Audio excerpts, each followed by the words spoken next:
Let me tell you a story. A story set in the United States just days after September 11, 2001. But only a week later, another kind of attack began. It came through the mail. For weeks, letters carrying a deadly substance moved quietly across the country, turning everyday life into fear. 5 people lost their lives, and many others were affected as panic spread from city to city.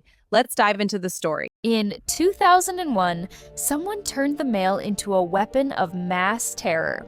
Just weeks after 9/11, deadly anthrax letters arrived at news stations and Senate offices. 5 people died. Millions feared opening their mail. The FBI launched the largest bioterrorism investigation in history. The letters contained weaponized anthrax spores, military grade, perfectly refined. It looked like nothing, just another piece of mail. But inside, it was something deadly. It is the lifeblood of a nation's communication, a vast, intricate network of machines and people, moving millions of messages every single day with relentless efficiency. Each letter, a story, each package, a connection, processed, sorted, and sent on its way in a matter of hours. But within this river of paper and ink, a silent, invisible passenger had found its way into the current.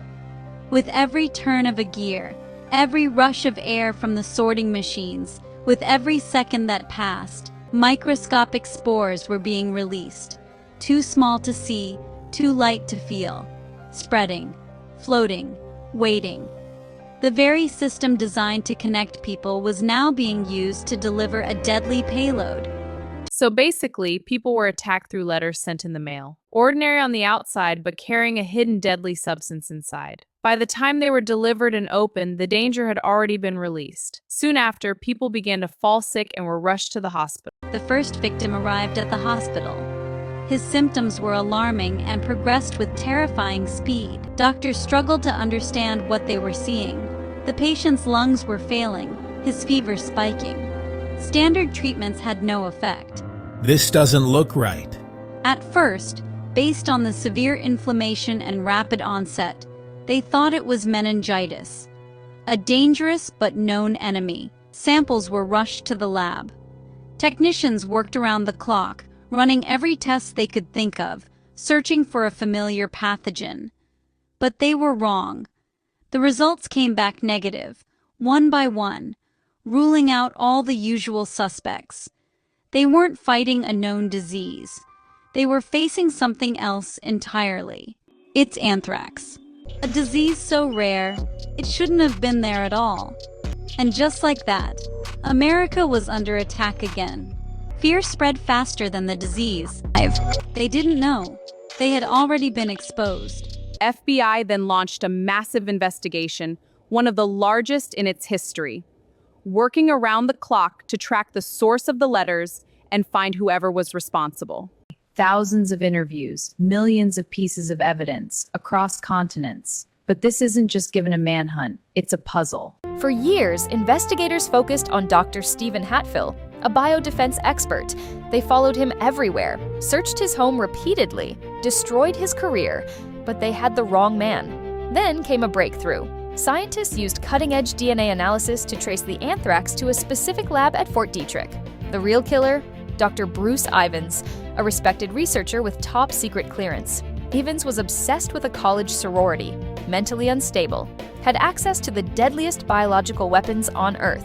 As investigators closed in, his behavior became erratic, threatening, paranoid. In 2008, just before his arrest, Ivins took his own life. The case that terrorized America was solved by a saliva sample and revolutionary genetic forensics. Hatfill received nearly $6 million for his destroyed reputation. In the end, there was no arrest, no courtroom, no final verdict. Just a name, Bruce Ivins, a man the FBI believed was responsible, who was believed to have committed suicide. But he was never charged, never stood trial, never answered the questions the world still asks. 5 people lost their lives. 17 others were left fighting to survive. And a nation, already grieving, was pushed deeper into fear. Some say the case is closed. Others believe the truth is still out there, waiting to be uncovered. But one thing is certain, crime doesn't just disappear, even without a trial, even without a verdict. It leaves damage behind. It leaves questions behind. It leaves lives forever changed. If you enjoy this story, please hit the subscribe button, like and share, tell a friend to tell a friend. All right, let's get into it.